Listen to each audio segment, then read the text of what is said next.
But now to our top stories. Tammy, we'll start with you. Yeah, well, this is really good news. Apparently, Liz Cheney, of course, the Fox News regular and daughter of the best vice president in history, Dick Cheney, is thinking about running for the Senate for the state of Wyoming, where her father served for Congress, of course. This is great news because, one, she's had terrific federal experience. She's, been in the State Department. The state knows her well. She's part of a fabulous family, all of whom we know well, all of whom are conservatives. But we also know, of course, that they're not necessarily religious when it comes to their social values. We have Mary, who, as an openly gay woman, has made that family quite aware of those issues. They're fabulous. So genuinely conservative. Maybe Liz even bordering on Tea Party. I think this is great news for the state of Wyoming. She called Mike Enzi, the current sitting senator, who's a 69. He's a good friend of Ted Kennedy, just to let you know where he sits. Also voted, of course, to raise internet taxes, to implement them and raise them. And so he's, I think, quite vulnerable. So finally, the people of Wyoming will have a genuine conservative alternative, and the Senate will be better for it. I have two reactions to this. Number one is I like Liz Cheney a lot. I think Liz Cheney is smart as a whip. She goes on Greta Van Susteren all the time, so she knows a ton about foreign policy. That seems to be her area of expertise. And she, of course, is teamed up with Deborah Burlingame to keep an eye on issues related to terrorism. The second point is I think she might be running in the wrong place.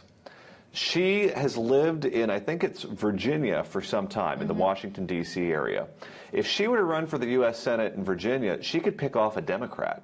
And she'd be fabulous in the U.S. Senate, but I think she'd be even more fabulous if she can do it and take out a Democrat in the process, because Wyoming is going to have a Republican regardless. So she could take that purple state and move it red.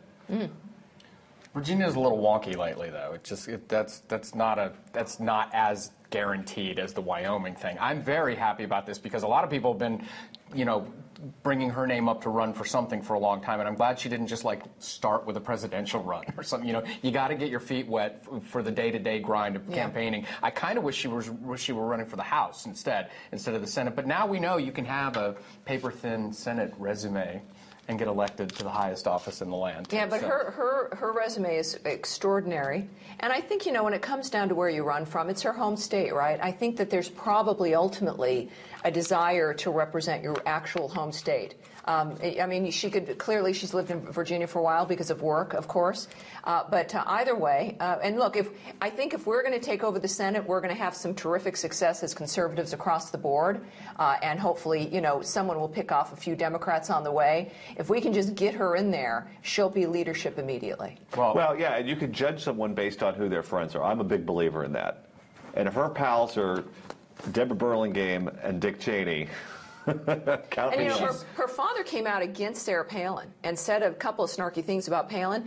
Liz came in right away and said she disagreed. She thought Palin was fabulous, so standing up for Palin when she didn't have to. And I think that tells you a lot about her sensibility about the Tea Party as well. She's very formidable, and while she's not running against a Democrat in Virginia, she is running against a squish. And if you can pick off a squish, it's almost as good as picking off a Democrat. Point. Yeah. So I'm excited.